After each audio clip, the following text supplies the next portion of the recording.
राज्यस्तरीय महसूल आणि क्रीडा स्पर्धा यावेळेस छत्रपती संभाजी नगर विभागामध्ये होत आहेत आणि त्याचं आयोजनाचं जे मान आहे तो नांदेड जिल्ह्याला मिळालेला आहे। 21, 22, 23 अशा 3 दिवसाच्या स्पर्धा होत आहेत आणि 21ला याचं उद्घाटन आहे। आपण माननीय नामदार चंद्रशेखरजी बावनकुळे साहेब आपल्या विभागाचे मंत्री, महसूल मंत्री, त्यानंतर आपल्या माननीय नामदार अतुलजी सावे साहेब आपले पालकमंत्री, माननीय नामदार योगेशजी कदम महसूल राज्यमंत्री, या सगळ्यांना आपण विनंती केलेली आहे आणि आम्ही प्रयत्नशील आहोत की ते येतील।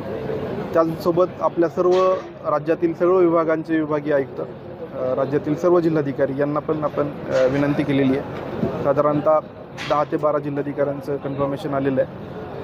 तर अशा प्रकारे माननीय मंत्री महोदय, माननीय सिनियर अधिकारी सर्व महसूलचे हे या स्पर्धेला हजर राहणार आहेत। त्याचसोबत 92 क्रीडा प्रकारामध्ये 1,500 पेक्षा जास्त खेळाडूंची नोंदणी ऑनलाईन झालेली आहे। जे त्या विभागाच्या टीम्स आहेत त्या पण येणार आहेत आणि 3 दिवसाच्या याच्यामध्ये 2 दिवस पहिले कल्चरल राहणार आहे, तिसऱ्या दिवशी आपला समारोप राहणार आहे।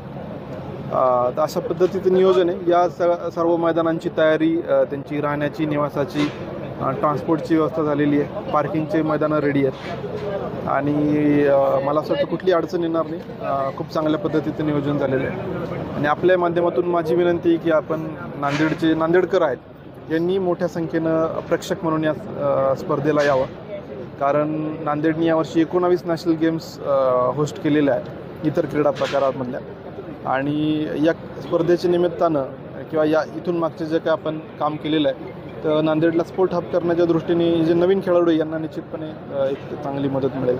एकंदरीत किती दिवस ही स्पर्धा 3 दिवस चालणार आहे, 21, 22, 23 ला